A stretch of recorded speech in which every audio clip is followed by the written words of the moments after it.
Ok, la idea de hoy entonces es que hablemos un poquito de la parte de lo que es el tratamiento nutricional del paciente obeso. Y,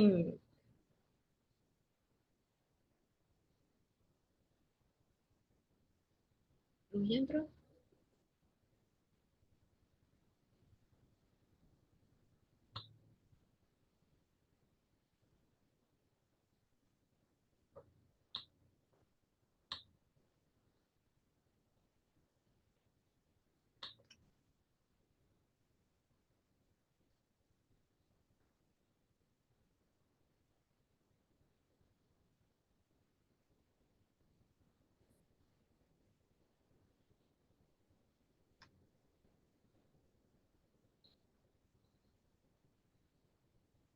Vamos a esperar que Cruz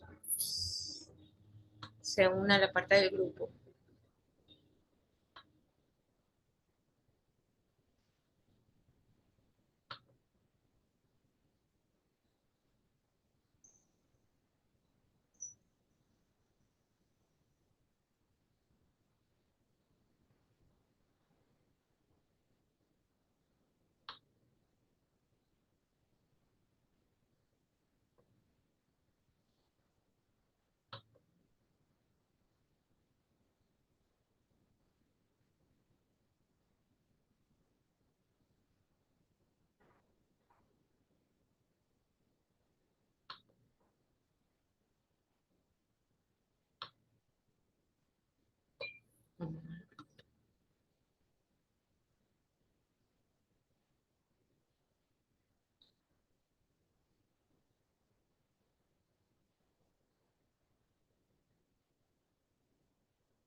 Ok, hablemos entonces de la parte del tratamiento nutricional en pacientes obesos y quizás uno de los aspectos eh, más controversiales, ¿no? Dentro de la parte de lo que es el tratamiento del paciente como tal, porque existen demasiadas tendencias desde el punto de vista nutricional y diferentes tipos de regímenes dietéticos que se pueden adaptar para la parte de lo que es la pérdida de peso corporal.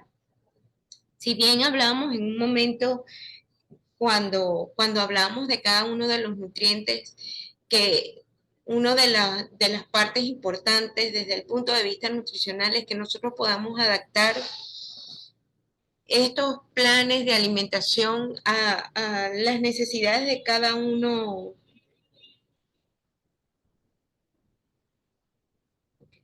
de los pacientes que nosotros podamos tener, porque indudablemente, como ya lo hemos visto, ¿no?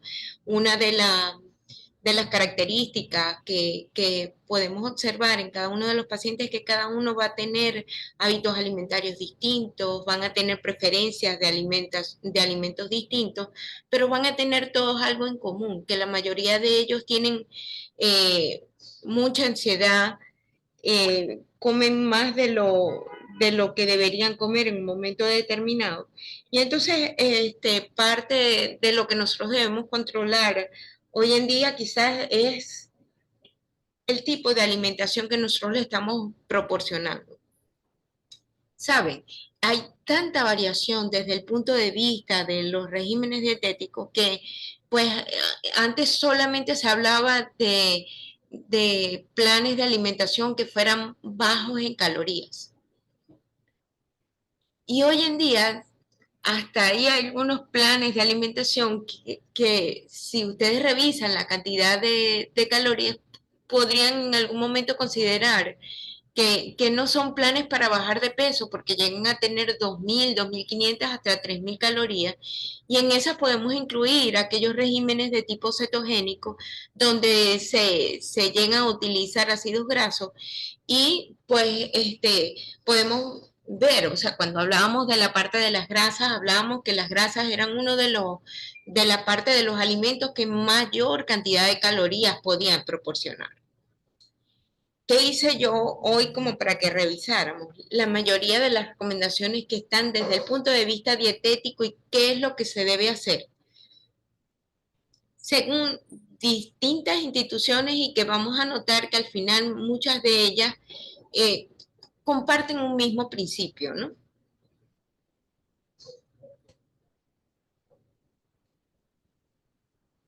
En ese caso, pues una de las partes importantes es que ellos toman muy en cuenta la parte de lo que son las calorías, así como también la cantidad de proteínas consumidas.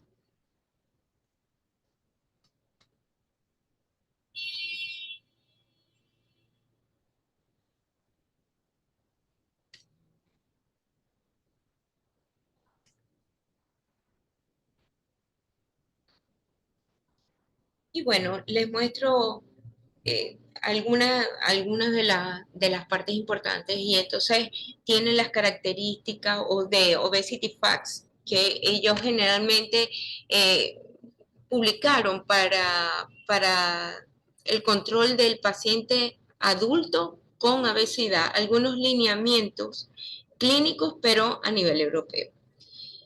Y fíjense que parte de lo que ellos contaban era que nosotros deberíamos hacer una reducción que estuviera entre un 15 y un 30% de las calorías de la dieta habitual. Es decir, que la reducción debería estar entre 500 a 1000 kilocalorías por día y que son suficientes para una reducción de peso apropiada. ¿Cómo lograr esta parte? Fíjense que en clases anteriores nosotros habíamos hablado de hacer un recordatorio de 24 horas y cuando hablábamos de hacer el recordatorio de 24 horas, una de las características que decíamos o que podíamos obtener de estos recordatorios es que nos podía dar el total de calorías que esta persona estaba consumiendo durante el día. Luego también hablamos que podíamos estimar la cantidad de calorías que esa persona necesitaba en realidad.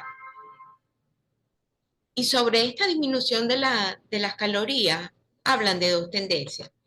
Una es que nosotros bien podemos calcular la cantidad de calorías que esta persona consume en total y póngase por decir una cifra, esta persona consume 4000 calorías diarias.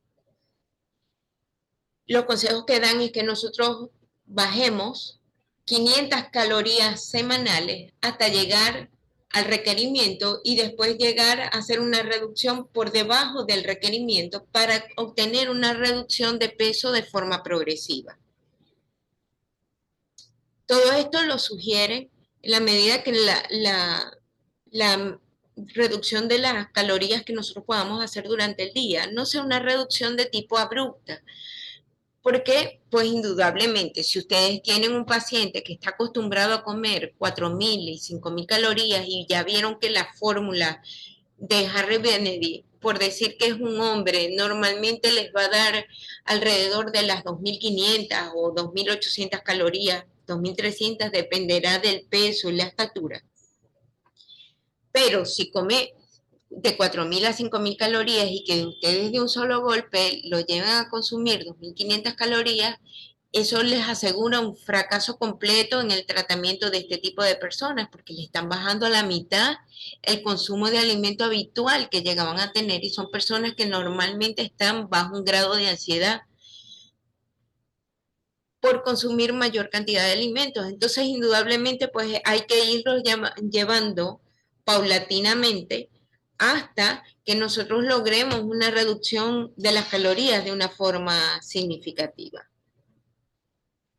También se habla de la reducción del peso y se dice que lo ideal es conseguir que el descenso de la parte del peso corporal esté entre los 500 gramos a los 1000, es decir, un kilo semanal es lo que se considera como adecuado en este tipo de pacientes. ¿Por qué, ¿Por qué esta cifra? Porque generalmente uno de los aspectos que han venido manejando es que cuando se pierde mayor cantidad de este peso, pues ponemos al paciente que si nosotros no hemos estipulado bien la parte del régimen dietético, podemos estar afectando la composición corporal y en vez de disminuir el porcentaje de grasa, también vamos a lograr disminuir el porcentaje de masa muscular, que es algo que nosotros debemos preservar a toda costa.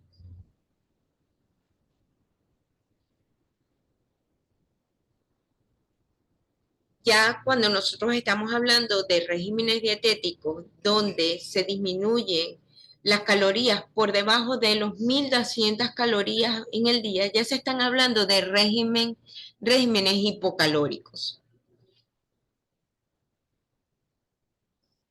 Y muchas veces en estos regímenes de tipo hipocalórico, pues podemos considerar que son dietas que son incompletas porque nutricionalmente son difíciles de cuadrar que tengan todos los nutrientes que una persona necesita. Les puedo comentar, o sea, más adelante vamos a ver que hay algunos regímenes que reciben el nombre de dietas muy bajas en calorías. Y estos regímenes se mueven entre 1.000 a 800 calorías en el día y realmente está muy por debajo de lo que nosotros necesitamos y indudablemente no cubren para nada la cantidad de nutrientes que debemos conseguir. Regímenes que si llegan a durar mucho tiempo podemos colocar en riesgo a nuestro paciente porque indudablemente está consumiendo menos nutrientes de lo que necesita habitualmente. ¿Qué debemos lograr nosotros conseguir en este tipo de regímenes? Reducir la cantidad de calorías totales, reducir el número, las porciones de alimentos que consumen habitualmente, eliminar ingestas entre horas.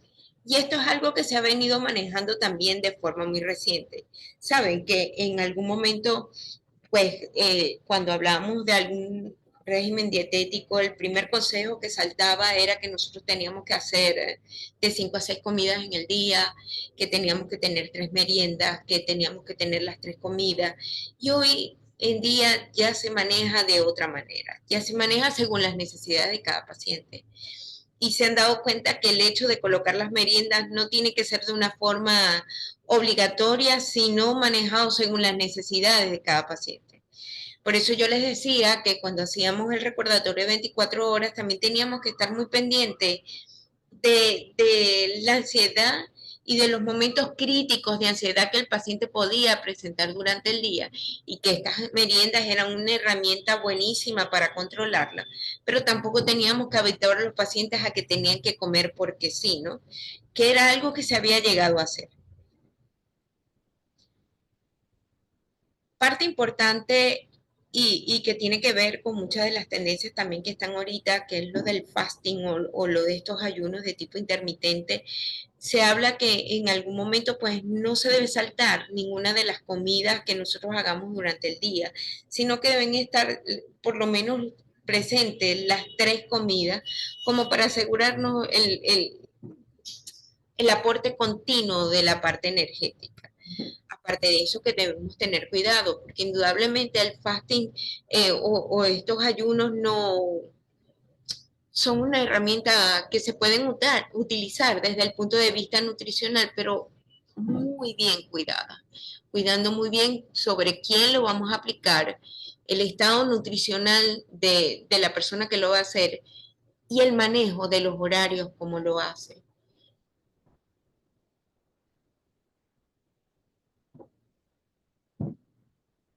También hay que reducir en algunos momentos los episodios de la parte de lo que es la pérdida del peso corporal y la parte del control. Saben, hay algún manejo que se hace hoy en día desde el punto de vista nutricional, donde se dan pequeños periodos de descanso para que el organismo primero salga de la rutina de lo que le estás dando dentro de la parte de la alimentación, para que mentalmente el paciente llegue a descansar del hecho de sentirse que está limitado en el proceso de consumo de algunos de los alimentos que él los consideraba de forma habitual Y la respuesta que muchas veces se llega a ver después de estos pequeños periodos de descanso son muchísimo mejores y el paciente se adapta mejor cuando se llegan a aplicar.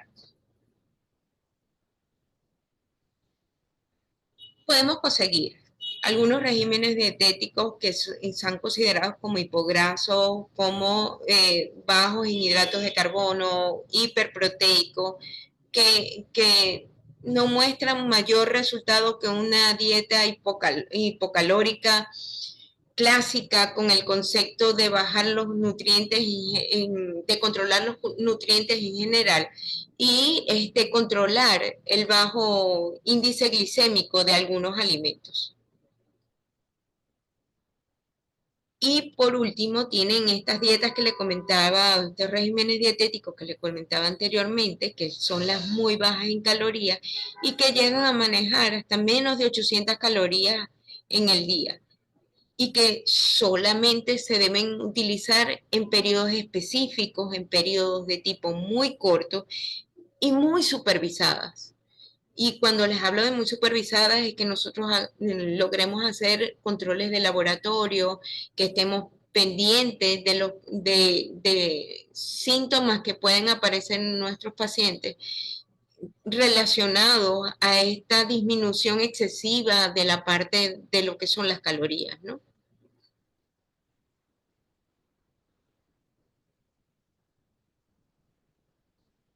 ¿Cuáles serían las recomendaciones en cuanto a la presencia de nutrientes en estos regímenes que son de tipo hipocalórico? Fíjense que en estos regímenes pues se llegan a manejar calorías que pueden estar, como les dije, pueden estar entre 500 a 1000 kilocalorías por día. La reducción de lo que uno hace del total del consumo del paciente hasta llevarlo a lo que él debería consumir y muchas veces se puede llevar ligeramente por debajo de estos requerimientos que nosotros calculamos. En el caso de las grasas, una de las recomendaciones que está es que se deben manejar por debajo de un 30%, siendo la menor cantidad utilizada los de los ácidos grasos de tipo saturado, que deben estar entre un 8 a un 10% de las calorías totales. La mayor cantidad de estos ácidos grasos debería estar dispuesto en el uso de ácidos grasos de tipo monoinsaturado y se debe considerar que en el caso de los poliinsaturados que la mayor cantidad del consumo debería estar relacionado con la parte de lo que son los omega 3. Se debe calcular que ella tenga por debajo de los 300 miligramos de colesterol al día. Y en el caso de las proteínas, fíjense que yo les comentaba en algún momento cuando nosotros hablamos de la parte de las proteínas, que está muy establecido que nosotros debemos tener un consumo diario de proteínas que debe estar entre 0,8 gramos a 1 gramo de kilogramo por kilogramo de peso al día, que sería la cantidad adecuada y establecida por la OMS. Es una cantidad que está, digamos que comprobada, que no vamos a tener ningún problema más adelante desde el punto de vista renal, ¿no? Y también aconseja que nosotros podemos aumentar la cantidad de proteínas consumidas si nosotros hacemos algún tipo de actividad física, que sería importante relacionarlo con esa parte y que podemos llegar hasta 1,2 y lo máximo es 1,5 de la parte de las proteínas para llegar por encima de 1,5 y que no nos debemos pasar de 2 gramos de proteínas por kilogramo de peso al día, tendríamos que estar haciendo una actividad física muy intensa para que el organismo pueda utilizar estas proteínas con otros fines. Pero si no nos aseguramos que nuestro paciente esté haciendo algún tipo de actividad física, nosotros no debemos aumentar en gran medida la cantidad de proteína, porque entonces estamos poniendo a funcionar la parte renal más allá de lo que debería.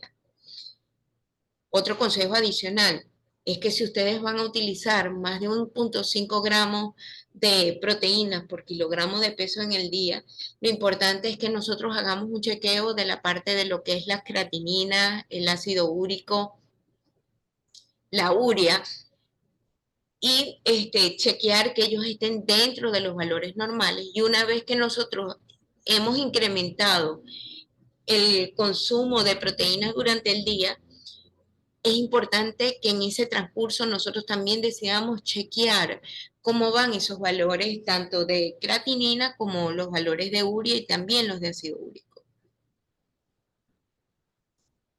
Saben, este consejo también se extiende para aquellas personas que utilizan algún suplemento nutricional, sobre todo aquellos suplementos que son basados en proteína, tipo un whey protein o un caseinato, porque realmente pues estos suplementos aportan mucha más proteína de las que nosotros deberíamos consumir durante el día. Fíjense que una de las partes importantes es que si ustedes calculan la cantidad de proteínas que ustedes consumen durante el día y además de eso le suman una medida, un scope de las que traen estas proteínas, siempre nos pasamos en la cantidad que debemos consumir de proteínas durante el día.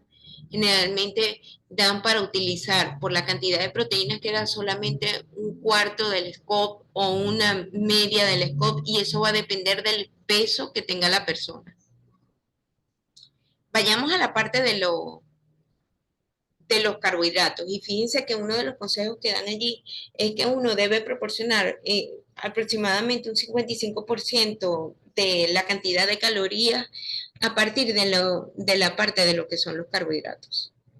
También hacen alguna salvedad entre el consumo de sodio, que realmente pues si nosotros incluimos alimentos que están, de estos que nombrábamos que eran ultraprocesados, ellos llegan a tener mucha más sal de la que nosotros necesitamos como parte de la alimentación. Y es importante, pues, no pasarnos en el contenido de sal hasta por el beneficio, ¿saben? Hasta del mismo paciente.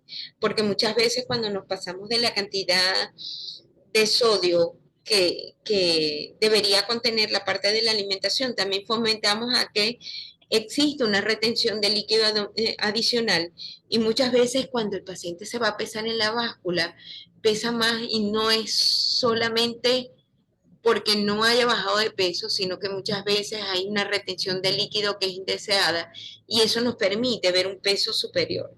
Y también permite que el paciente se desmotive cuando no ve toda la reducción que necesitaba en un momento determinado. Y por último, tienen allí la parte de la fibra adicionada a la parte de la alimentación, que la recomendación es que debe estar de 20 a 30 gramos de fibra en total en la parte de la alimentación. Esta fibra va en una proporción de 3:1 entre la fibra que es insoluble y la fibra soluble, por supuesto, con predominio de fibra de tipo insoluble, ¿no? Se debe colocar más, que es muy fácil adicionarla si ustedes se aseguran que el paciente por lo menos tenga 3 porciones de vegetales y 2 de frutas en el día.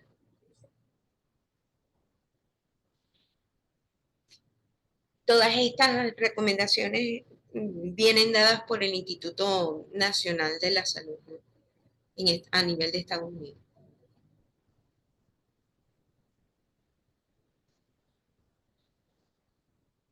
En resumen, entonces, una reducción de una dieta, de un régimen dietético, la reducción de calorías, ya lo dijimos, van entre 500 a 1000 calorías. En el caso de las mujeres, no deben bajar las calorías entre 1000 a 1200 calorías. Ese es el límite, porque si no, después de allí estamos hablando de dietas muy reducidas en calorías. Y en el caso de los hombres, el límite de una dieta baja en calorías, pues está entre 1200 a 1600. Reducciones que se hagan por debajo de estas, ya estamos manejando dietas muy reducidas en calorías y allí hay que tener muchísimo cuidado. La reducción del peso, igual que lo que habíamos nombrado anteriormente, debe estar relacionado entre medio kilo, un kilo semanal y una reducción del peso del 10% del peso corporal, indudablemente, pues nos asegura una reducción también a nivel de las comorbilidades.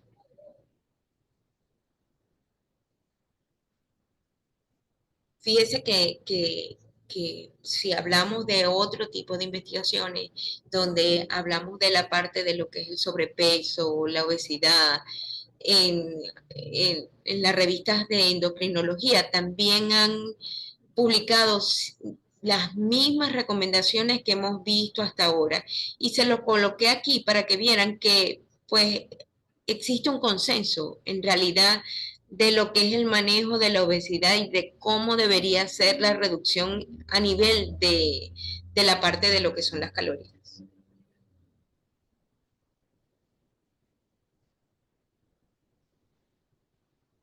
Tienen aquí unas nuevas recomendaciones que podemos ver y fíjense que habla de las dietas hipocalóricas y esto lo hizo el gobierno de Chile, donde fíjense que hablan del mismo control de la parte de las proteínas por kilogramo de peso. Y en este caso, pues la recomendación de ellos cuando se manejan regímenes que son hipocalóricos, perdón, y que van relacionados con la parte de la pérdida de peso, es que estén de 1.2 a 1.5 gramos de proteína por kilogramo de peso. En el caso de las grasas manejan igual un 30% y en el caso de los hidratos de carbono ellos manejan de 45 a 55% y estos deben ser igual de bajo índice glicémico y de un alto contenido de fibra en la parte de la alimentación. Parte de los consejos que aquí dan y que es importante considerarlo es recalcarle al paciente que debe tomar la suficiente cantidad de agua corporal y que indudablemente debe estar alrededor de entre de unos 8 a unos 12 vasos de agua.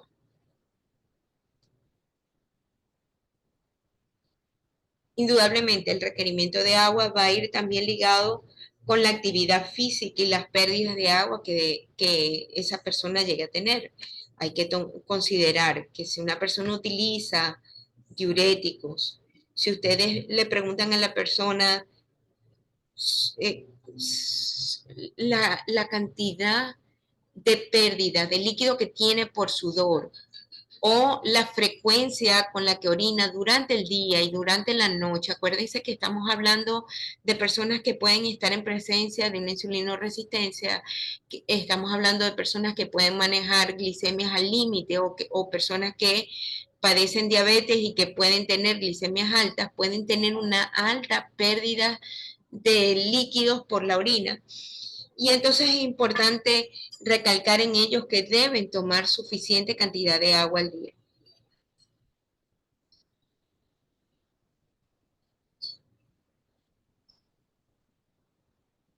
Eh, Fíjense que estas son las recomendaciones de la FAO y la OI, a pesar que dicen que son las del 2004, ellas no han cambiado y siguen siendo exactamente igual hasta hoy. La proporción de la disminución del peso, la parte de lo que es la ingesta de calorías, va la disminución, el consejo de la disminución es exactamente igual. Las recomendaciones de la ingesta diaria, fíjense que van ligadas a un alto consumo de la parte de lo que son frutas y vegetales y lo que le nombraba anteriormente, ¿no? Que la mayoría habla que deben haber por lo menos 3 porciones de vegetales y 2 de frutas, o que podríamos hasta jugar con ellas, pero que en el día, en ellas en total deberían haber 5 porciones para nosotros considerar que estamos consumiendo bien la parte de la alimentación. Y si ustedes interrogan la mayoría, y creo que a nosotros mismos muchas veces, no llegamos a consumir las 5 porciones, ¿no?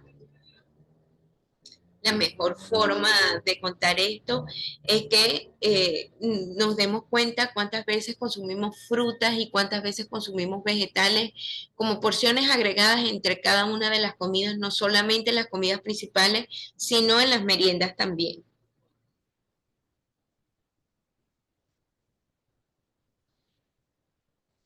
Alguna diferencia que tienen aquí con el resto de las que hemos visto es que ellos recomiendan a veces que se puede hacer una reducción un poquito más intensa y que se puede llegar a hacer una disminución de 100 calorías por día hasta llegar al requerimiento que la persona necesita. Sin embargo, saben, hay diferentes investigaciones que hablan que es mucho más fácil hacer el recorte de las calorías de forma semanal al hacerlas diarias, porque el nivel de adaptación de los pacientes es mucho mejor cuando tú haces el recorte desde el punto de vista de hacerlo de forma semanal. Una de las recomendaciones que les hago es que cuando ustedes quieran hacer alguna modificación desde el punto de vista nutricional a un paciente que tiene un peso superior, es importante que ustedes tengan un contacto estrecho con el paciente. Sé que demanda mucho más tiempo, pero da unos resultados increíbles cuando nosotros somos capaces de tener un contacto como que más cercano con ellos. Me refiero con esto, a que si nosotros no lo podemos ver semanalmente, por lo menos que te hagan un reporte al teléfono una vez a la semana y que tú lo puedas estar chequeando cada 15 días y que puedas ajustar la alimentación, o bien sea cada semana o cada 15 días. Pero dan muy buenos resultados si ustedes, por lo menos yo lo estimo así, yo hago cambios cada 15 días. Permite que no incluyas todos los alimentos de un solo golpe, sino que puedes ir jugando con la parte de los alimentos e irlos rotando de una manera tal que el paciente no vea que todo el tiempo está comiendo lo mismo, sino que tú puedes incluir algunos alimentos que permitan ver la alimentación de otra forma. ¿Saben? Esa parte donde uno cuadraba la parte de la alimentación y tú le dabas una dieta a una persona y que esa persona lo veía como dieta y era una forma más de castigo que como un plan de la parte de la alimentación. Y tú le decías que volviera en un mes, lo más seguro es que tú al mes a ese paciente no lo vieras más.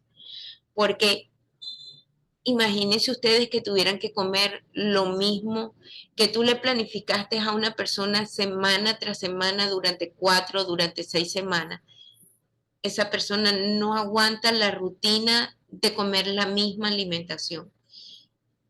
Entonces, mi consejo es o que le planifiquen la alimentación para 2 semanas, es decir, para 15 días, o que planifiquen la alimentación de una semana y que la puedan repetir durante 15 días, pero que en 15 días ustedes puedan cambiar la parte de la alimentación.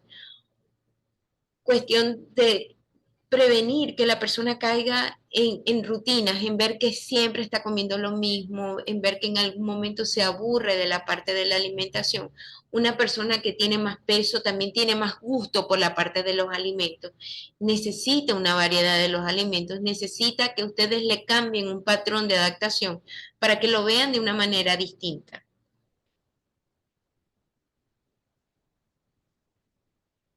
Estas son las recomendaciones del Instituto Nacional de Nutrición en Estados Unidos. Y fíjense que es exactamente igual a lo que hemos visto en las anteriores recomendaciones.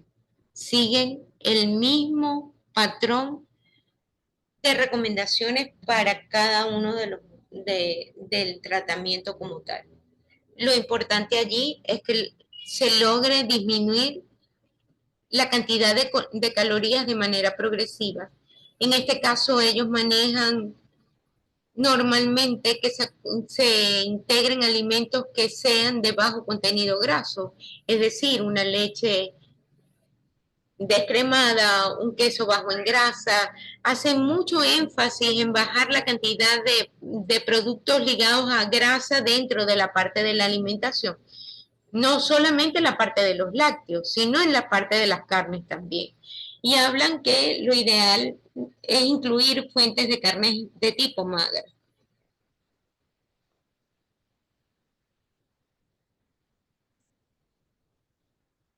Saben, una de las partes importantes y que se ven relacionadas es controlar cada una de las comidas que nosotros podemos incluir durante la el día como tal, ¿no?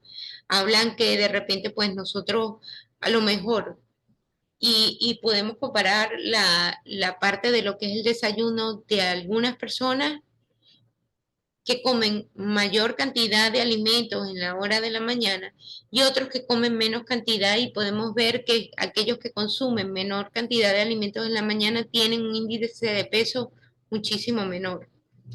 Pero también se han hecho comparaciones con respecto a la parte de la cena. Y esto es bien importante, ¿saben? Porque generalmente una de las teorías que se han manejado últimamente es en relación a la hora en la cual nosotros podemos ingerir la parte de lo que son los alimentos y en qué hora ellos pueden ser mayores proveedores de grasa para nuestro organismo.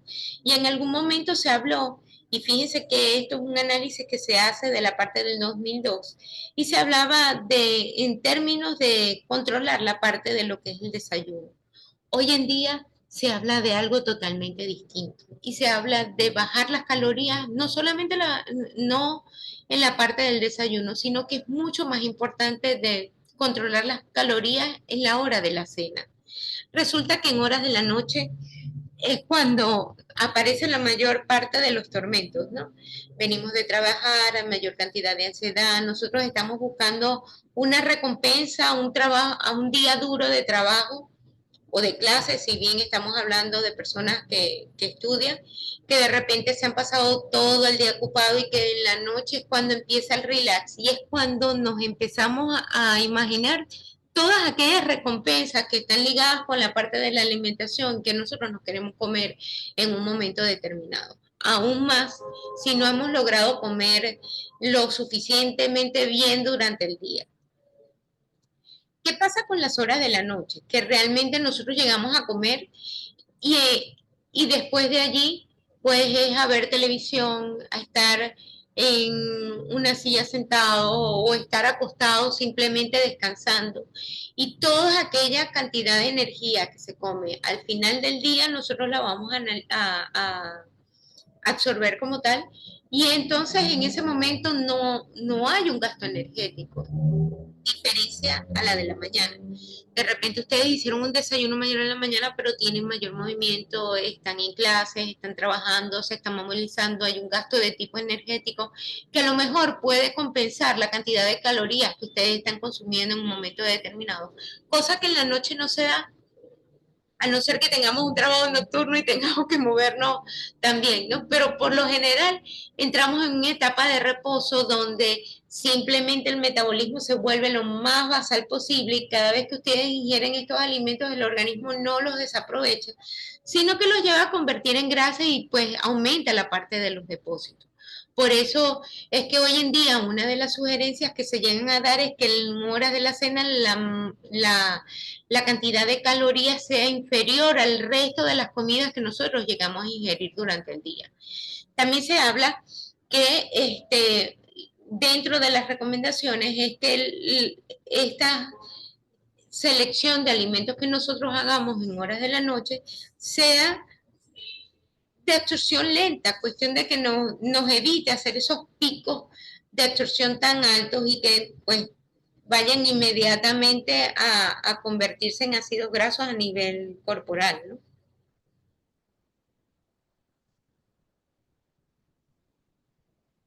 Les muestro aquí alguna parte de lo que es las consecuencias de realizar la parte de lo que es un ayuno de tipo nocturno o un ayuno de tipo prolongado, ¿no? Una de las consecuencias que podemos ver allí es la activación de algunos mecanismos de emergencia, algunos mecanismos que tienen que ver con la parte del ahorro de tipo energético, con el ahorro de la parte de lo que es los depósitos grasos y que haya un aumento de la conversión de la disposición de la parte de lo que es el cortisol y la conversión de proteínas a glucosa. Realmente, cuando nosotros queremos hacer un ayuno, tenemos que dar una asesoría lo más cercana posible a lo ideal.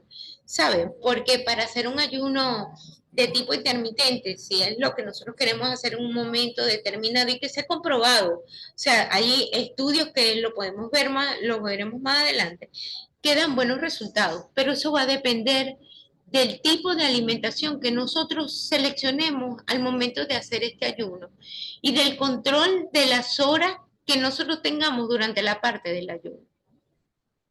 Ayunos demasiado prolongados y por tiempos muy indefinidos, en vez de darnos algún beneficio, nos crean más problemas de los que ya teníamos en un momento determinado.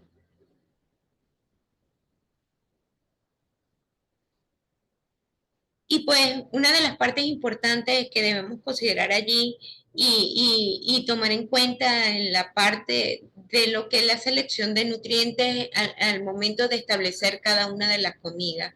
Y saben, una de las cosas en las cuales nosotros nos podemos dar cuenta es que muchas veces nosotros fallamos en la selección de la parte del desayuno. Saben, es sumamente importante que nosotros en horas de la mañana incluyamos una proteína si ustedes quieren proteger su masa muscular. Nos va a ayudar desde todo punto de vista, nos va a ayudar a controlar la parte de lo que es el apetito, a mantener constantes los niveles de glucosa a nivel del torrente sanguíneo, disminuye las concentraciones de grelina a nivel de tipo gástrico, aumenta la termogénesis porque gastamos mayor calorías para poder procesar este tipo de macronutrientes y estimulan la síntesis muscular. Era lo que les decía. Sobre todo aquellas proteínas que nos proporcionan la leucina, valine, isoleucina, deben estar muy presentes en horas de la parte del desayuno.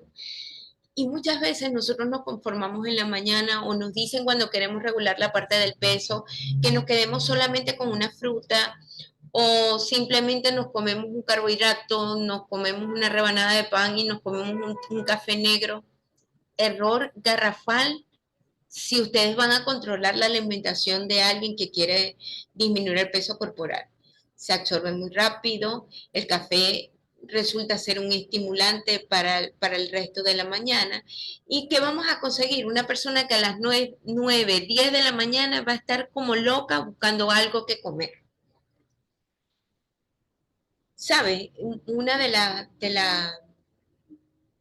las partes importantes que nosotros debemos controlar aquí es que siempre dentro de los cálculos que nosotros hagamos dentro de la parte nutricional es que debemos controlar y debemos programar. Adicionalmente, que esté una proteína dentro de la parte de lo que es el desayuno como tal. Si lo quieren con menos calorías, pueden hacer que esto sea un alimento descremado. Si ustedes quieren mantener la parte de la saciedad, pueden incluirlo hasta en condiciones, digamos que normales, y considerar consumir hasta una leche de tipo normal, sabiendo que lo vamos a consumir en la mañana, que el gasto energético es mayor, que nos va a mantener con más saciedad, y lo que tenemos que controlar es la cantidad de lo que vamos a consumir. Si la cantidad no es exagerada, yo les aseguro que allí no va a haber ningún tipo de problema y que nosotros vamos a tener un mejor control por parte de lo que es la ansiedad y de lo que es el consumo de alimentos en el transcurso de la mañana. ¿Cuál es nuestro objetivo principal?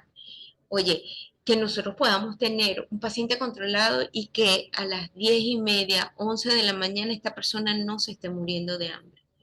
Porque ¿qué va a pasar? Si a las 10:30 se está muriendo de hambre y esa persona no tiene chance de merendar o ustedes no programaron una merienda, esa persona no puede controlar jamás y nunca lo que se va a comer en horas del almuerzo. Es misión imposible porque va a llegar desesperado, a lo mejor agitado porque tiene pocas horas para comer, porque de repente no ha comido más nada, porque no ha tomado la suficiente cantidad de agua y está deshidratado y eso da señales como si uno no hubiese ingerido la parte de lo que son los alimentos. Entonces, es importante que nosotros consideremos el desayuno. Una proteína, que consideremos una porción de carbohidratos, ¿ok? Y que consideremos una pequeña porción grasa para la mañana. Adicionalmente a esto, nosotros podemos jugar con eso. Yo se lo decía en la clase pasada, nosotros podemos dividir y nosotros podemos colocar una pequeña porción de carbohidratos mezclada con una pequeña porción de proteína y adicionalmente a esto dejar la fruta que nos correspondía consumir en la mañana para utilizarla a la mitad de la mañana y que nos amortigüe la parte de lo que es el apetito a esa hora. Estamos consumiendo las proteínas que correspondían al desayuno, pero a lo mejor la estamos dividiendo. Mucha gente utiliza dividir el desayuno en dos partes y en vez de comerse un sándwich en la mañana lo divide en la mitad y se come la mitad en la mañana y la otra mitad a la mitad de la mañana y eso hace que pues alargue el tiempo en el que iba a consumir el alimento y que le dé una mayor saciedad y no tiene que calcular que sea mayor cantidad de calorías de la que ya tenía programadas para consumir en el día. Una de las partes importantes que nosotros debemos considerar son los picos de glucosa que pueden hacer durante el día y entre menos picos hagan, menos ansiedad va a sentir.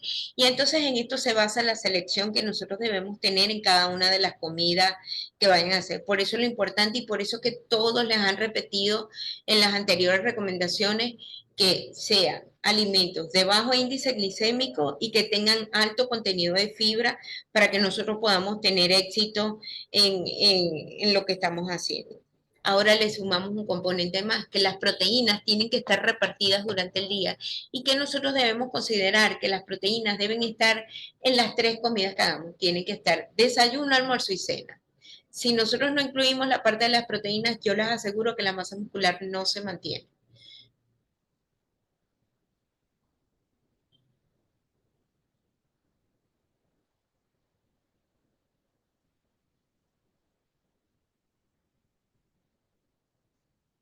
Tienen quizás parte de lo que habíamos hablado y la adición del control de los carbohidratos y los hidratos de carbono y cómo afecta la secreción de la parte del cortisol, cómo está relacionado con la secreción de la insulina, cómo está relacionado con la pérdida de la masa muscular y con la parte de lo que es el aumento del peso y cómo nosotros lo debemos cuidar, ¿no?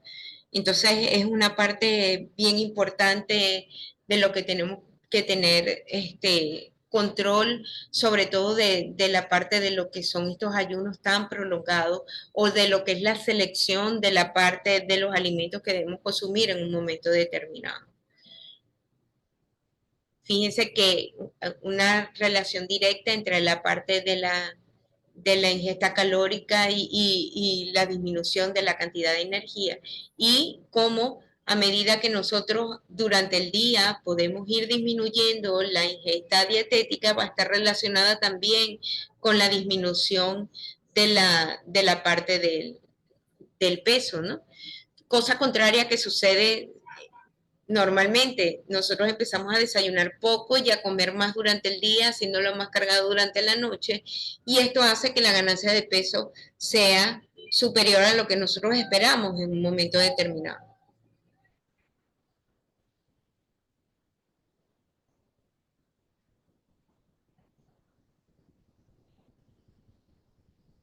Las proteínas importantes que nosotros debemos considerar dentro de la parte de la alimentación, ya lo nombramos, ellas disminuyen la secreción de grelina a nivel gástrico, la presencia de isoleucina y de valina favorece al mantenimiento de la masa muscular, el aumento de la parte de la termogénesis por la inversión del gasto calórico hace que haya mayor gasto y entonces nos favorece indirectamente a que nosotros podamos tener un mayor control sobre la parte del peso corporal y una disminución de la parte de la obesidad.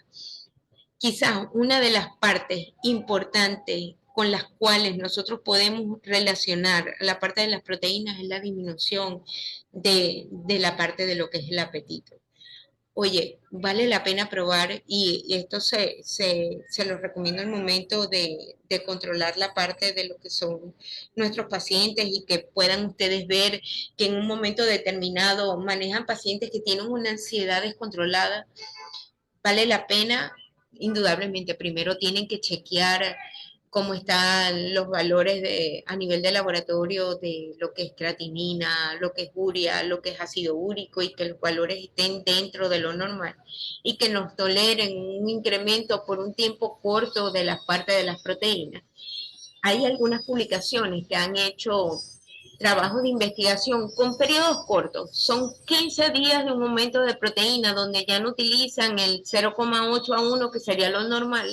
Ya el incremento no va a 1,2 y si antes hablábamos que podía haber una actividad física, pero si nosotros le decimos a nuestros pacientes que hagan una actividad física un poco más intensa y aumentamos por un periodo corto de tiempo las proteínas a 1,5 gramos de proteínas por kilogramo de peso, usándolo 15 días solamente y distribuidos durante el día, si nos basamos en eso, la disminución del peso corporal es sumamente eficiente, pero no solamente eso, sino que el nivel de ansiedad baja de una forma enorme y ya después de ustedes, después de ese periodo, pueden disminuir la cantidad de proteínas consumidas en el día, llevándolas a los valores normales sin afectar la parte renal y les aseguro que de ahí en adelante el control del peso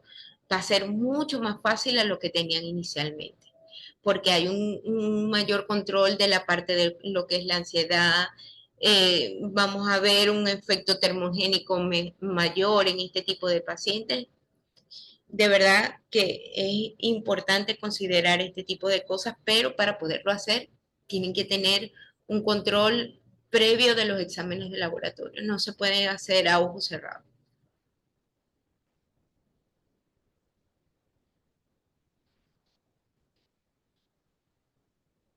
Ya hablamos de la parte del índice glicémico, algunas tablas de índice glicémico que ya ustedes la tenían previamente y que habla sobre la inclusión de la parte de lo que son vegetales y la parte de lo que son legumbres, así como algunas frutas que son de bajo índice glicémico, como también podemos conseguir algunos cereales que son de muy bajo índice glicémico que vale la pena utilizarlo. Cuidados que debemos tener allí. Hay alimentos que se consumen regularmente, que nosotros lo consideramos saludables, entre comillas, y que no son tan saludables como nosotros esperábamos. El caso de los cereales, que tienen un alto índice glicémico, que se absorben muy, muy rápido y que si los conseguimos, consumimos de los que son normales o de los que son azucarados, es increíble el pico que hacen las glicemias cada vez que nosotros llegamos a desayunar con este tipo de cereales. Yo soy muy contra de recomendar cereales para la parte del desayuno y si los llego a recomendar, los recomiendo que sean de tipo integrales y que coloquen alguna fibra adicional, bien sea que les guste adicionar algo de avena en hojuelas que hayan sido hidratadas previamente, o chía que sea hidratada previamente, o linaza que sea molida, cuestión de que cuestión que puedan tener algo más de fibra y que podemos retrasar la parte de lo que es la absorción de estos alimentos que se dan de una forma extremadamente rápida. Así como lo vamos a conseguir con el pan blanco, con el azúcar blanco, con todos estos alimentos que son muy refinados y que se llegan a absorber de una forma muy, muy rápida, ¿no? Quizás es importante, aunque ya lo veíamos anteriormente cuando hablamos en la parte de los carbohidratos, es que se corrija muy bien la parte de los azúcares, ¿saben? Ahí hay que tener mucho cuidado con cuando le decimos a uno de nuestros pacientes que no consuma azúcar, porque nosotros le decimos que no consuman azúcar, entonces te dicen que se cambiaron al azúcar morena porque el azúcar morena es de dieta. Y resulta que el azúcar morena, ya ustedes lo lograron ver en la tabla de alimentación, tiene las mismas calorías casi que un azúcar blanco. Quizás por el proceso de refinación de pasarla de morena a blanca, ellas eliminan algunas cosas adicionales y la hacen que la blanca se absorba ligeramente más rápido, pero en sí las calorías varían 10 calorías nada más. Luego de allí les nombré entonces que ahora endulzan con panela y la panela solamente le pueden aportar que tienen algunos minerales más que el azúcar blanco que por no ser procesado pues ellos lo siguen teniendo, pero la cantidad de calorías y la forma de absorción es exactamente la misma. La miel pueden revisar que tiene un índice de absorción quizás a veces hasta mayor que el azúcar normal. Y voy más allá, la parte de lo que son los azúcares que podemos conseguir a nivel de supermercado, ¿saben? Hay un azúcar que están vendiendo que te la venden como un azúcar light y tiene 50% de sacarosa y 50% de un edulcorante, que en este caso es el stevia, y la gente por verla más barata la compra.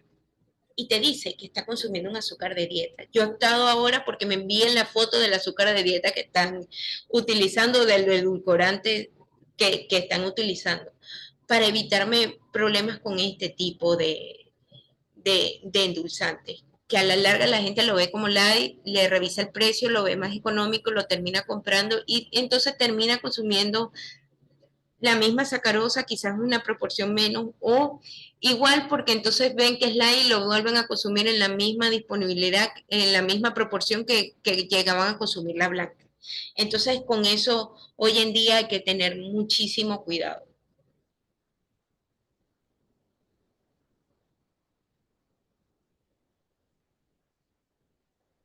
Personas que tengan una secreción elevada de la parte de lo que son las insulinas, es importante que ustedes consideren, en primer lugar, evitar los hidratos de carbono que se absorben muy rápido, tratar de incorporar alimentos que tengan un alto contenido de fibra, consumir alimentos que si son de panificación o que vienen hechos en granos, que preferiblemente sean la versión que sean integrales y no esta versión refinada que se absorbe más rápido. Y en su momento se hablaba de evitar aquellos periodos muy prolongados sin consumir alimentos. ¿Por qué? Porque fíjense estas curvitas que le muestran en esta parte de aquí, y se hablaba que cuando cada vez que nosotros hacíamos el desayuno, fíjense que ella hacía el organismo trataba de llevar las glicemias a lo normal lo más pronto posible, y si es posible en personas que tienen las insulinas altas y que todavía funcionan de una manera acorde a nivel de receptor, esos picos podían llegar hasta por debajo de los valores normales, haciendo hasta unas hipoglicemias en unos momentos en específicos durante el día, y que eso se evitaba colocando algunas meriendas a mitad de la mañana, evitando hacer esos picos hacia la baja, y que cuando llegara la otra comida, primero, no tuviéramos tanta hambre y que el estímulo que llegara hacia el páncreas tampoco fuera tan fuerte, porque cada vez que nosotros tenemos demasiada hambre, la señal que enviamos hacia la parte del páncreas es tan elevada que él empieza a producir mucha insulina porque sabe que tenemos que almacenar mayor contenido de grasa por si acaso viene otro periodo de hambruna como tal. Pero entonces se acerca la noche y es ahí donde comemos más y ya la insulina está libre circulando en mayor cantidad y es cuando más vamos a absorber la parte de los alimentos. Entonces esa es parte del cuidado que nosotros debemos tener, sobre todo en personas que son insulinos resistentes. Bien hablábamos en su momento de la parte de la adicción que podíamos tener a la parte de los carbohidratos y hablábamos de estos alimentos ultraprocesados y que en la mayoría y a veces hasta aquellos que llegamos a percibir con un sabor salado tienen la presencia de los carbohidratos, porque la industria que produce los alimentos se ha dado cuenta que le renta beneficios, ¿no?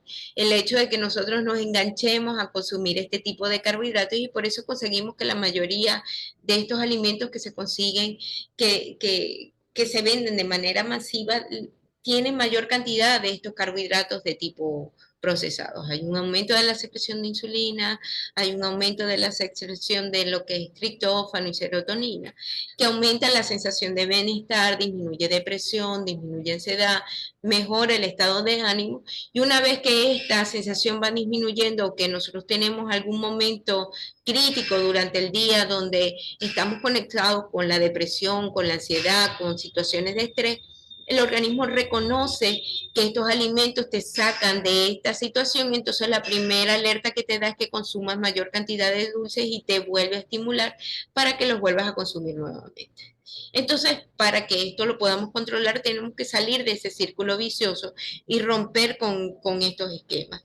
Hay que enseñar a las personas que cada vez que tengan esa ansiedad busquen otro tipo de alimentos que les ayude a salir de este esquema que está allí y que este alimento no esté vinculado con la parte de lo que son las azúcares.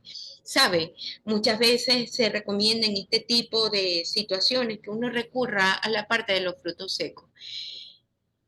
Y sé que dentro de todos son costosos, pero muchas veces de inicio vale la pena utilizarlo.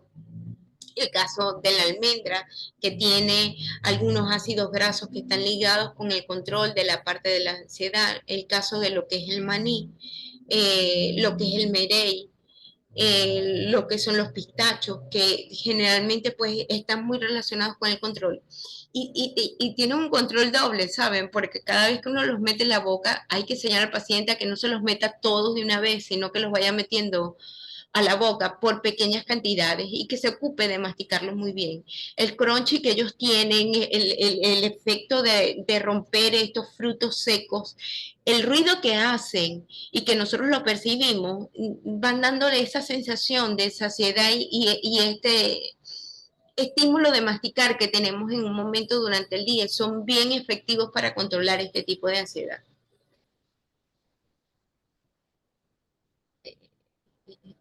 Ya va.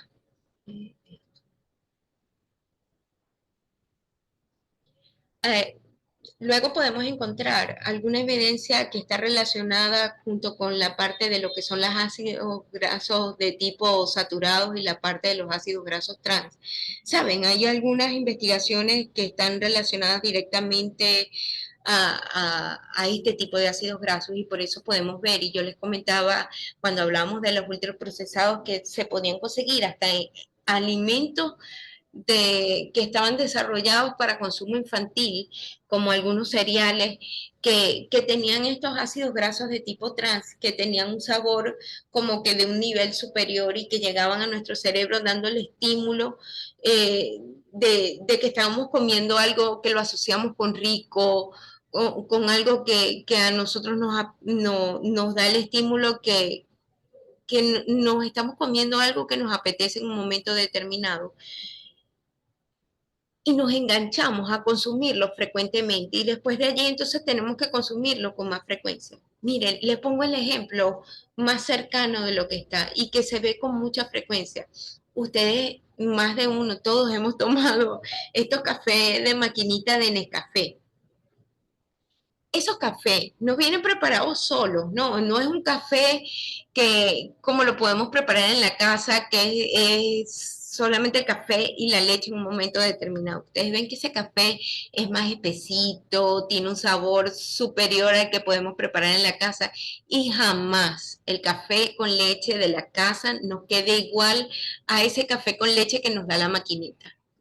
Pues si ustedes analizan la composición de ese café con leche tiene grasas adicionadas que le dan esa consistencia espesa que ustedes ven aquí, que ustedes ven allí. Ese café pasa por un pequeño batido de la máquina.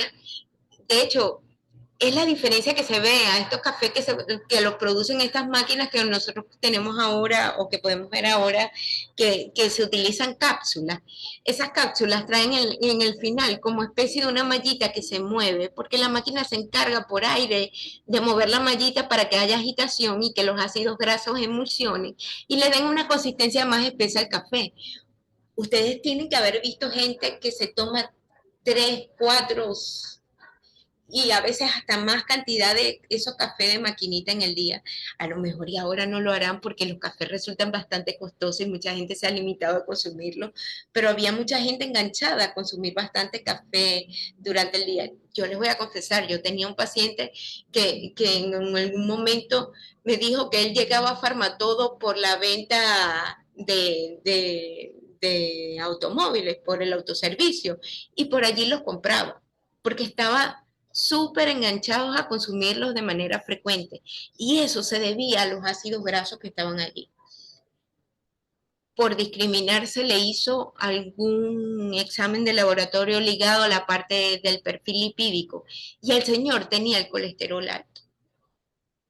La única variación que se hizo para hacer la prueba, que era el café el que le mantenía el colesterol alto, fue eliminarle el café, simplemente no se hizo ningún otro cambio desde el punto de vista de alimentación. Y el café que se tomaba se le cambió por un café negro.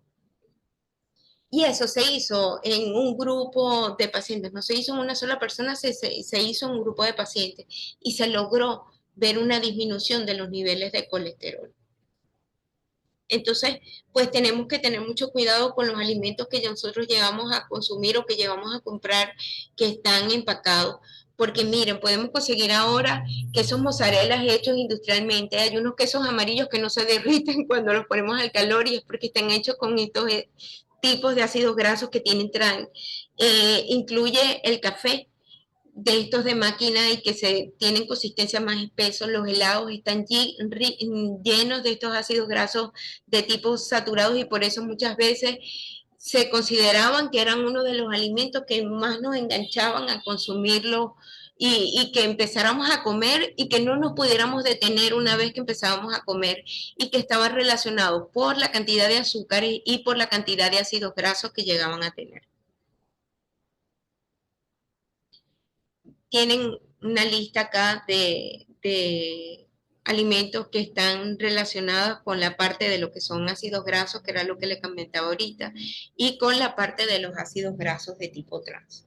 En estos casos, pues, estas mantecas, la margarina, que pues indudablemente a partir de ellas fue que surgieron estos ácidos grasos trans y después consiguen muchos alimentos que están vinculados a la parte de lo que son, de lo que es la panadería, ¿no? Galletas dulces, estas galletas que son saladas, muchos de estos snacks que vienen en bolsitas, ok, estas papas, eh, panes que vienen envasados, masas de estas secas, masas de estas listas para preparar. Todo eso son ricos en ácidos grasos trans y son de los que tenemos que controlar más en la parte de la alimentación. Y hoy en día, de verdad que ahorita en Estados Unidos hay una campaña muy fuerte para controlar estos alimentos de tipo ultraprocesados.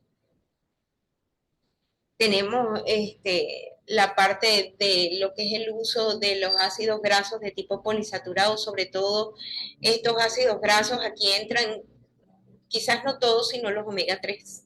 Y los omega 3 que proceden de la parte del pescado, que son los que tienen como que el efecto completo a nivel de nuestro organismo. Y los han vinculado con una disminución de la insulino resistencia, con un aumento de la activación del PPR alfa, de la transcripción de la parte de las proteínas desacoplante. Eh, Indudablemente su efecto de termogénesis es mayor porque en el caso de los omega 3, pues el organismo, a diferencia del resto de los ácidos grasos, tienden a aumentar el gasto energético para poderlos procesar. Pero es así como les digo, o sea, están más relacionados al consumo de lo que son omega 3 procedentes, sobre todo aquellos procedentes de la parte de lo que es el pescado. Aquí pasa una cosa curiosa con nosotros aquí, sobre todo en Venezuela, que nosotros consumimos muy poco pescado. Y tenemos una alimentación muy rica en lo que son los omega 6, que son de aceites de semillas, ¿no? Saben, en algún momento, hace tiempo atrás, estuvo de moda recomendar el consumo de unas cápsulas que venían omega 3, 6 y 9. Y después se descubrió que, o por muchas investigaciones, que no valía la pena dar todos esos ácidos grasos juntos, porque variaba mucho la alimentación entre un sitio y otro. Y por lo menos en el caso de nosotros, ¿para qué vas a suplementar con un omega 6 si nosotros cocinamos la mayoría de las veces con un aceite de girasol, con un aceite de maíz, con un aceite de canola que vienen ricos en omega 6, más lo que podemos conseguir en el resto de los alimentos? Y lo que menos consumimos son omega 3 porque normalmente pues nuestra costumbre no está a incluir muchos pescados dentro de la parte de lo que es la alimentación como tal. Y tampoco tenemos mucha costumbre de incluir semillas y que este omega 3 lo podemos conseguir en la parte de lo que son, de lo que es la linaza, la chía tiene alguna cantidad de omega 3 y tampoco tenemos mucha costumbre de incluirlos dentro de la parte de lo que es la alimentación como tal. Estos ácidos grasos de cadena larga están muy ligados también a lo que es la parte de la saciedad, por eso es que han visto que recientemente hay una cantidad de investigaciones que la relacionan como que la parte del omega 3 con la disminución del peso corporal y además lo relacionan con una disminución directa de esa sensación entre el control de la ansiedad extrema durante para estas pacientes que son obesos, ¿no? La composición que ya se los mostré en algún momento determinado entre la parte de lo que son los ácidos grasos y el largo de la cadena y la importancia de seleccionar bien el tipo de ácidos grasos que incluimos en la parte de la alimentación como tal. El manejo de la saciedad, ya hemos hablado del comportamiento de los alimentos, pero también debemos hablar del tiempo que nos tardamos en comer, que era parte de lo que yo les nombraba en la sesión anterior y que hablaban que deberíamos tardarnos en cada comida más de 20 minutos en hacer cada una de las comidas durante el día, que debemos masticar bien los alimentos. Les nombraba que hay algunas investigaciones que señalaban las veces que teníamos que masticar los alimentos y que decía que teníamos que masticarlo cada bocado alrededor de unas 30 a unas 50 veces, cosa que yo lo veo muy difícil en el hecho de que uno por cada bocado llega a contar las veces que lo logra masticar. Pero hay muchas técnicas que están relacionadas a facilitarnos el hecho de que nosotros podamos comer más lento. Las distracciones en el ambiente, el hecho de soltar los cubiertos entre cada uno de los bocados, el no empujar la comida que tenemos en la boca con los líquidos, que eso se llega a hacer con mucha frecuencia. Todo eso son unos tipos de estrategias que son bien recomendadas como para nosotros poder alargar el tiempo en el cual nosotros hacemos cada una de las comidas, ¿no?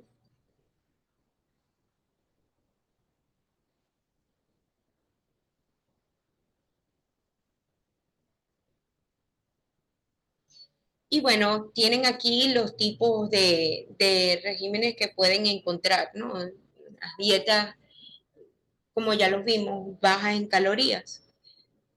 Luego de allí, las que son muy bajas en calorías, que fueron las que nombramos en el principio. Las dietas de alto contenido proteico, que eran las que les decía que las podemos utilizar, pero que tienen que ser de forma muy controlada y por periodos de tiempos muy cortos. Las dietas bajas en carbohidratos, dietas bajas en grasa, podemos adicionarle no que sean solamente dietas bajas en grasa, sino que también hay algunas dietas hoy en día que se consideran que son altas en grasas y bajas en proteínas y en hidratos de carbono, como es el caso de la cetogénica. El tipo de régimen que los llaman disociados o de tipo también unidos a lo que son los ciclos circadianos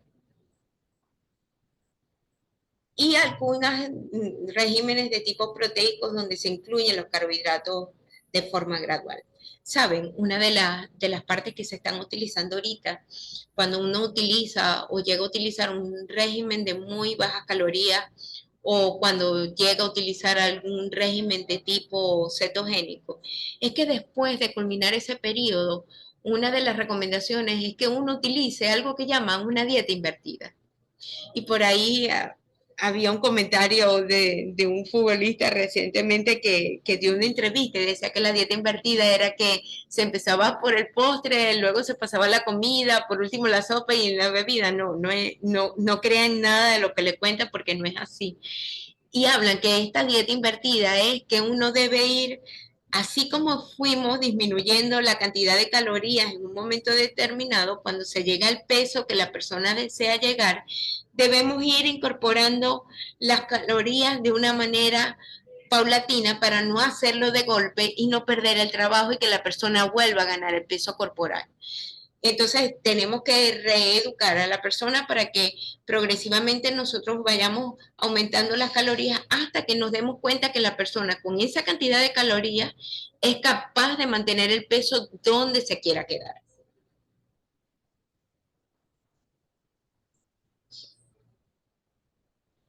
Les dejo algún tipo de resumen de lo que son cada uno de los regímenes dietéticos, bien sea el bajo en grasa, bajo en caloría y cómo varían los porcentajes de cada uno de ellos.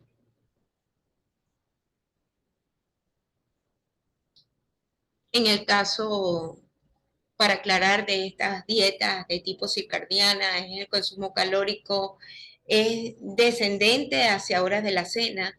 Generalmente se habla que la mayor cantidad de calorías se consumen en horas del desayuno y se concentra la mayor cantidad de proteínas y de carbohidratos.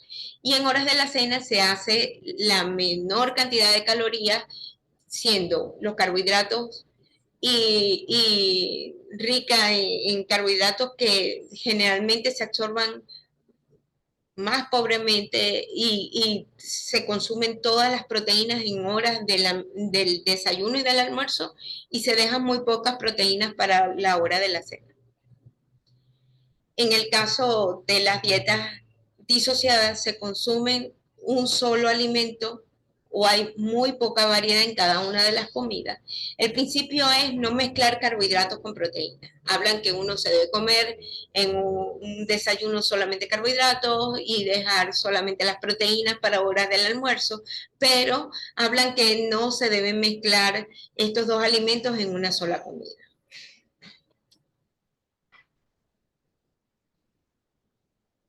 Como verán, o sea, hay momentos que estos regímenes dietéticos de verdad no se asocian a lo que nosotros hemos visto, hemos investigado a lo largo del tiempo, ¿no?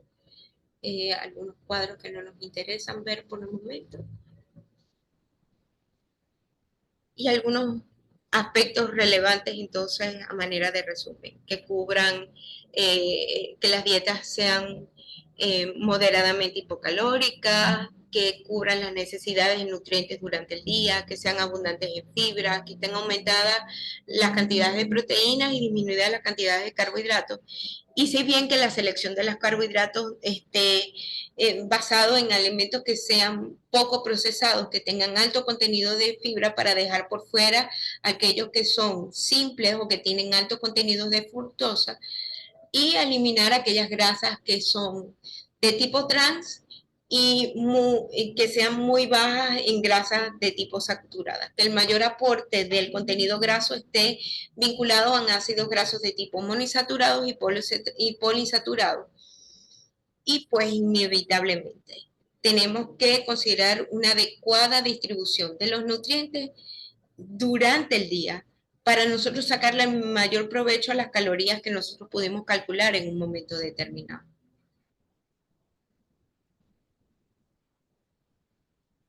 Dejo hasta aquí la presentación y bueno, cualquier duda que puedan tener, estoy atenta a sus preguntas.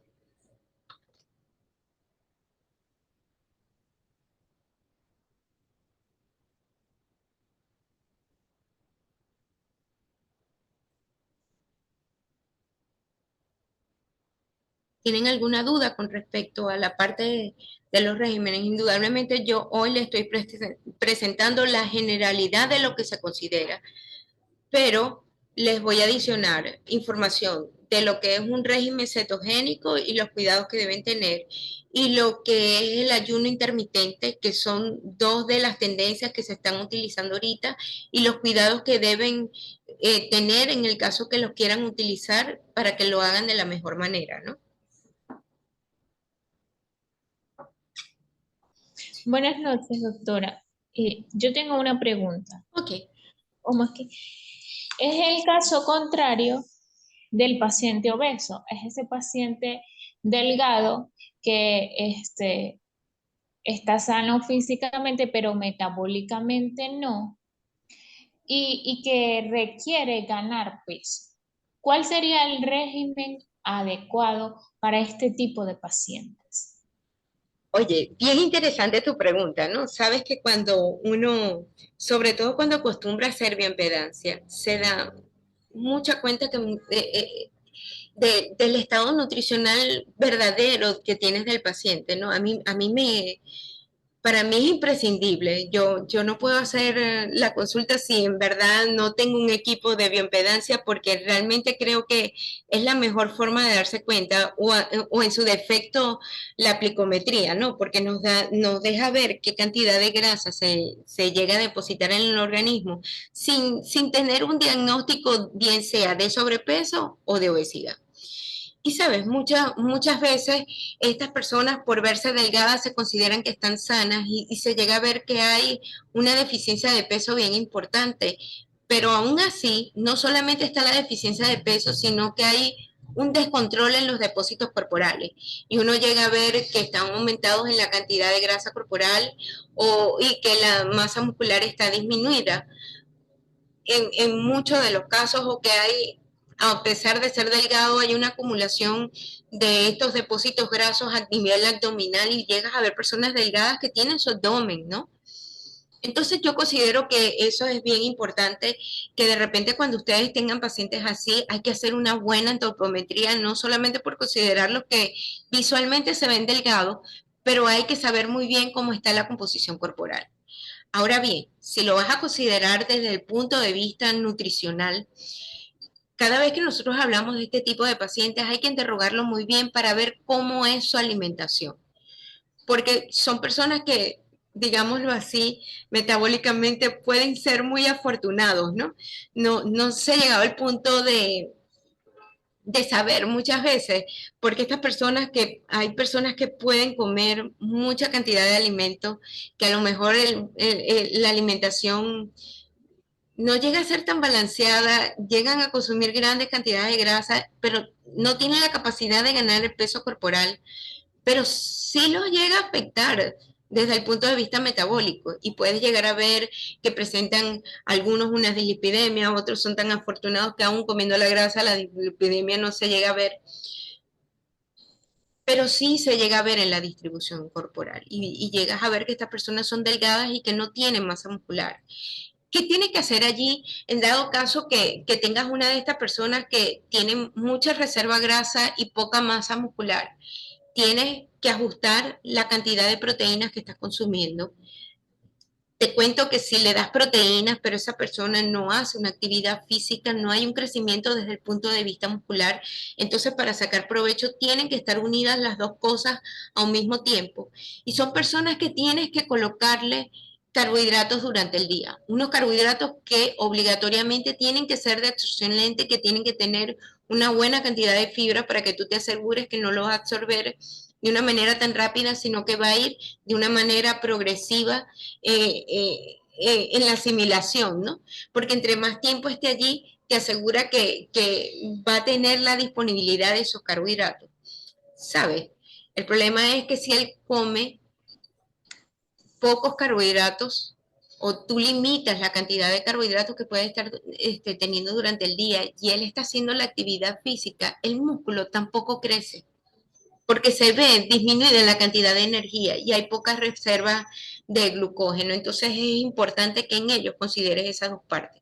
Lo único que sí tienes que eliminar son hidratos de carbono que sean de alto índice glicémico y tienes que eliminar por completo los azúcares simples. Si no lo haces así, el porcentaje de grasa no baja.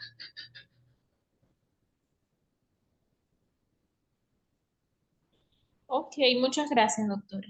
Ahora,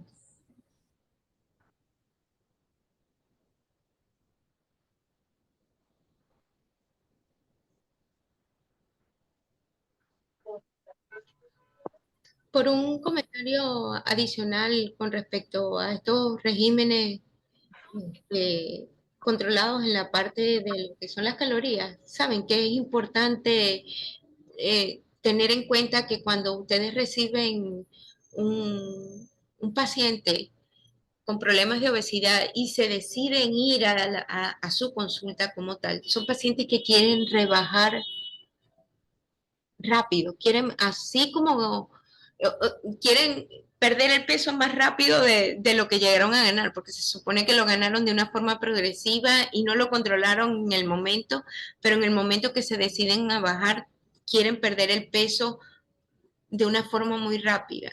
Y es importante que ustedes le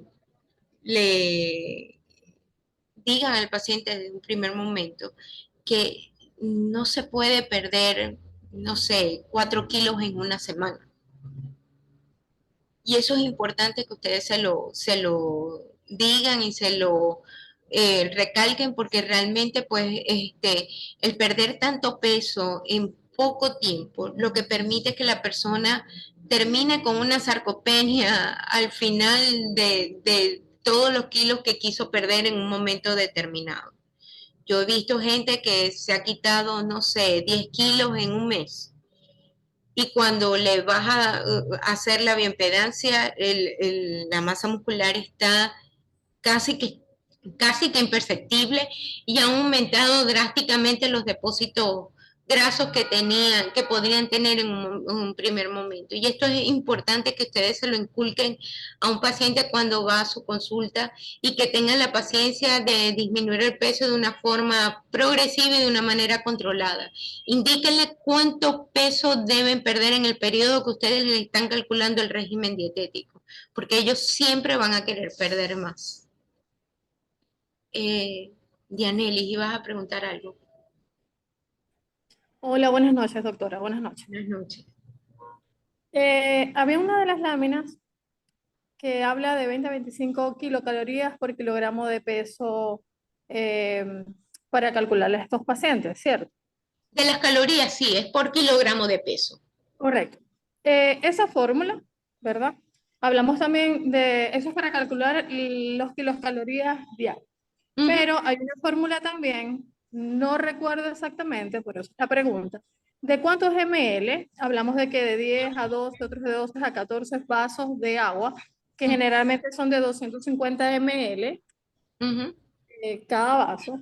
¿Por qué hago la pregunta? Hay una fórmula específica para sacar el agua que en el requerimiento hídrico diario, aparte de la fórmula que está de agua corporal total, hay una fórmula también que habla de la fórmula de Crocov para sacar lo que es la depuración de creatinina, porque habló de eso y me encantó. Yo soy internista y me pareció fabuloso cuando dijo es necesario ver por la parte de las proteínas, la urea, la creatinina, el ácido úrico. Yo a eso además le agrego lo que es el proteograma. ¿Por qué?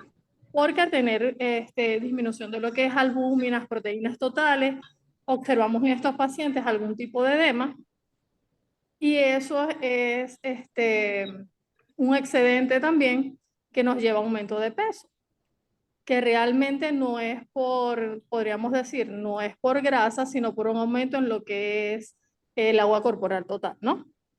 Sí, claro. Entonces, yo vi una fórmula, no sé qué tan cierta sea o no sé qué fórmula o qué calculadora nos podría recomendar acerca del agua, que no se debe, generalmente todos lo hacen, son 10 y en una oportunidad fui a un nutricionista y quedé decepcionada porque el mismo plan nutricional que le colocaba a una persona de 90 kilos, se le colocaba a la persona de 120 kilos y a la persona de 70 kilos y la misma cantidad de agua para todo el mundo. Y ese paciente de 90 kilos tenía una depuración de creatinina en 63, recuerdo exactamente, 60 y algo, porque fue un paciente de mi consulta por hipertensión y diabetes. Entonces yo me empecé es allí donde empecé a estudiar todo esto, ¿no? Y la misma cantidad de agua que le colocaban a este paciente, se lo colocaban a el de los 120 y al de los 70 kilos. Por ende, el paciente luego de 15 días a la consulta de medicina interna acude con 3 kilos más. Entonces, yo estuve buscando y hay una fórmula de 20 a 40 ml por kilogramo de peso. No sé si también leí que eso va de acuerdo a las kilocalorías que le corresponden según el régimen de alimentación. No sé qué me puede sugerir, si hay alguna tabla específica. Ok, hay dos de las partes que he nombrado del agua. Hay formas de calcular la cantidad de agua que una persona necesita por kilogramos de peso. Generalmente hay una fórmula estándar, que es esta que nombró, que son de 20 a 40 por kilogramo de peso. Es una fórmula estándar que de verdad yo tampoco he buscado quién la tiene, porque yo lo que hago es que generalmente tengo una calculadora que me permite saber la cantidad de agua, que yo se las puedo, le puedo facilitar el link como para que ustedes lo tengan y la puedan calcular. Eso no hay ningún problema. Y con respecto a la parte de las proteínas, oye, eso es una de las cosas que es importante que ustedes consideren ahorita. Si ustedes envían a un paciente a un nutricionista y el nutricionista sacó la dieta de la gaveta del escritorio y se la dio al paciente, no vayan más. Exacto.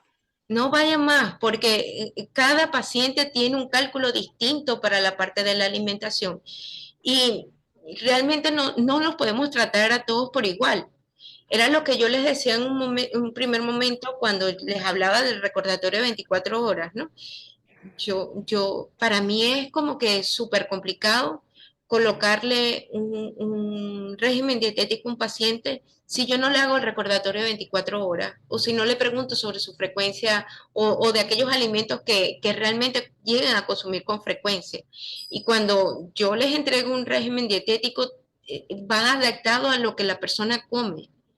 No es que tenga que estar obligado a lo que yo le estoy diciendo que coma, porque eso me garantiza que esa persona no va a volver más. Yo, Exactamente. en algún momento yo les nombré, yo les decía que cuando uno coloca un régimen dietético, y todos hemos pasado por esto, mire, yo en mis inicios, todos cometemos los errores de principiantes y uno, parte de reconocer sus errores es mejorarlos más adelante, ¿no? Y yo cuando comencé como nutricionista atendiendo pacientes, uno de mis principales errores es que yo por lo menos calculaba el régimen dietético y le decía, bueno, controlamos en un mes. Y después me di cuenta que no. O sea, un paciente obeso no tiene un mes para decirte que tiene la necesidad de cambiar algo. Yo cuando atiendo a un paciente que pesa más de 100 kilos, es un paciente que ustedes tienen que estar en contacto con él, que tienen que saber de la ansiedad que vive, de decirle cómo puede controlar en un momento determinado. Tienen que estar en un contacto de la mano para poder hacer un buen control. Y les voy a decir, quita tiempo, pero da excelentes resultados y el apego a un régimen dietético es enorme cuando ustedes lo hacen de una manera más frecuente. Yo a mis pacientes los controlo cada 15 días y cada 15 días les estoy dando un régimen distinto como para que ellos no se queden comiendo exactamente lo mismo durante un mes, durante 3 meses completos. Primero porque me he dado cuenta que cada vez que yo le cambio el régimen dietético y le cambio la estrategia y cambio los alimentos, ellos primero empiezan a perder más peso y segundo tienen más apego al régimen que están comenzando nuevo. En cambio, del viejo ya están aburridos. Otra de las razones por las que realicé la pregunta es porque actualmente, bueno, ya tiene rato, está en tendencia a lo que es las dietas líquidas. Y una de las cosas que yo le aclaro a los pacientes, que agua es agua, agua no es alimento, ¿ya? Entonces, en ese mismo balance que se le realiza al paciente, no estoy de acuerdo, más usted es la experta, no sé si estoy equivocada o no, que le incluyan la cantidad de agua dentro de la misma alimentación, que si sopas, que si cremas, yo creo que eso es un cálculo adicional. Y lo otro en cuanto a lo que es el laboratorio, de que el paciente muchas veces deja también el plan nutricional, no solo porque se aburrió de comer lo mismo durante un mes, sino por la debilidad que siente, porque no se siente igual, y eso se debe a los electrolitos. Ajá. Estos pacientes generalmente lo que realizan es hipocalemia. Y yo digo que hay que tener mucho cuidado con eso. en cuanto a lo que son las frutas. Me imagino que más adelante o en las tablas, porque no he tenido la oportunidad de revisar todo, tenemos también el valor, aparte del valor calórico, los nutrientes que contiene cada una de estas frutas y vegetales, ¿cierto? Ok, le complemento algo de la pregunta anterior con respecto a la parte de las proteínas. Las proteínas es importante que ustedes, si van a manejar un paciente en cuanto a la parte de la alimentación, tengan mucho control con respecto a la parte de las proteínas. Y usted nombraba el cálculo tanto de la depuración de creatinina como la determinación de un protograma, que a mí me parece espectacular poderlo realizar, porque realmente, mire, una de las aspectos críticos en un régimen de alimentación es la parte de las proteínas, y hoy en día más, porque hay mucha gente que va al gimnasio y se encuentra con estos entrenadores que pues de repente pues para hacer la parte de la actividad física muy bien, pero muchas veces en la parte nutricional tienen muchas creencias o muchos mitos, tienen algo estructurado que es así, o sea, se lo dan a todo el mundo y a todo el mundo es igual, pero también tienen el concepto de que tienen que consumir muchísimas proteínas para la formación de la parte de muscular, y hay una cantidad de estudios bien sustentados donde les explica que no hay evidencia que porque tú consumas mayor cantidad de proteínas en un determinado momento vas a tener más músculo. Simplemente es colocar la cantidad acorde de las proteínas que tú necesitas durante el día y la cantidad de ejercicio que se deben realizar. Hoy en día existe el problema que pues los carbohidratos están mitificados, que es un horror utilizarlo en la parte del régimen dietético, y entonces la gente empieza a quitar carbohidratos y deja de ganar la masa muscular porque entonces se queda sin glucógeno para restringir lo de la masa muscular, ¿no? Y ciertamente hay alguna fórmula que permite saber la depuración de creatinina y saber si nosotros estamos colocando la cantidad ideal de proteína en nuestro plan de la parte de la alimentación, que igual se lo puedo facilitar como para que ustedes puedan sacar la cuenta indirectamente. Pero de verdad que hoy en día hay que tener mucho cuidado con las proteínas que se consumen como alimento y de las proteínas que se agregan como suplemento.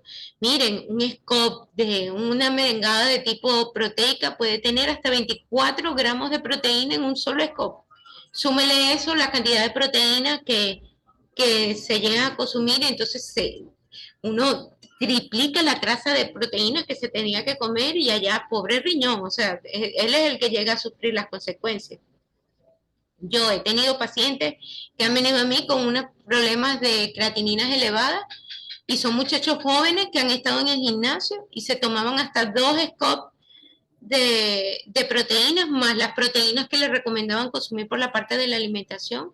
Y, o sea, no se pueden imaginar el descontrol que había desde el punto de vista renal con este tipo de personas. Lo otro que usted nombraba con la parte de la parte mineral, esta parte es bien importante, sobre todo en el caso de la presencia de lo que es potasio, de lo que es sodio, a nivel de la parte de la alimentación, ¿no? Saben, una de las cosas que es importante que le recalquen a sus pacientes cuando está haciendo algún tipo de régimen dietético es el contenido de sal a nivel de las comidas, porque muchos tienden a creer que porque están en una dieta tienen que quitarle la sal. Y entonces no solamente hacen un régimen dietético bajo en grasa, controlado en calorías, sino bajo en sodio.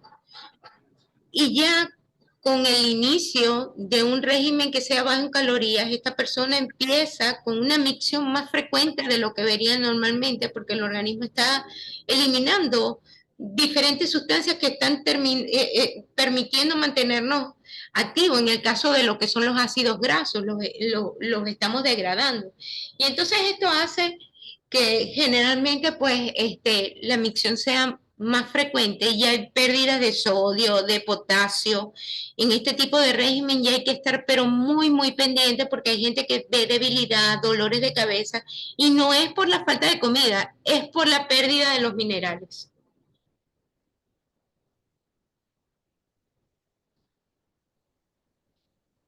Creo que me preguntó adicionalmente algo con respecto a la tabla de alimentos y, ¿sabes? Si revisen la tabla esta que pasé de la tabla de composición, bien la que le pasé ahora o la tabla que es del Instituto Nacional de Nutrición, allí le aparece la composición tanto en sodio como de la parte de lo que es potasio. Ok, muchísimas gracias, doctor. A la orden.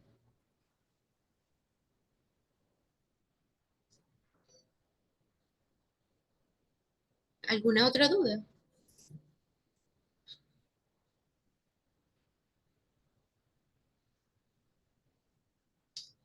Ok, yo esta semana debo colocarle a lo que se refieren los regímenes de tipo cetogénico y es simplemente para que ustedes puedan manejar la composición dentro de la parte de lo que es este tipo de regímenes y los cuidados que se deben tener, porque pues indudablemente a lo mejor si ustedes no lo colocan directamente, pues pueden tener personas que estén haciendo este tipo de regímenes y hay que tener muchísimo cuidado, sobre todo con la composición de tipo mineral, con la selección de la parte de los alimentos, con la frecuencia y con el tiempo que debe durar este tipo de regímenes cetogénicos, ¿sabes?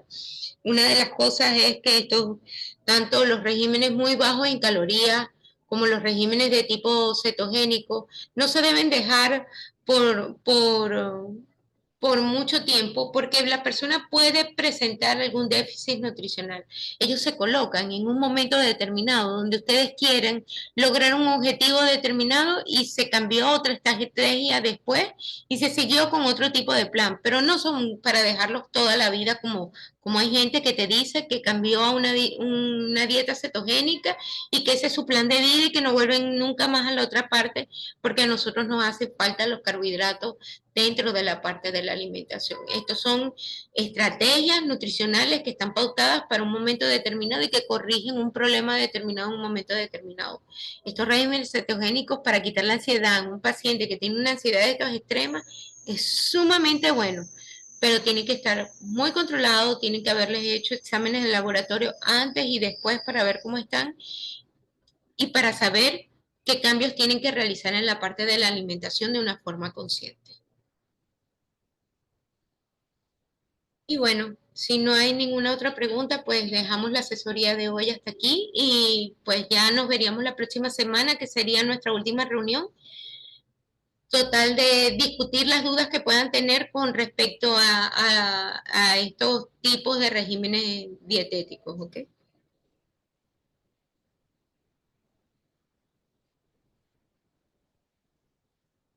Espero que tengan entonces muy buenas noches. Me despido.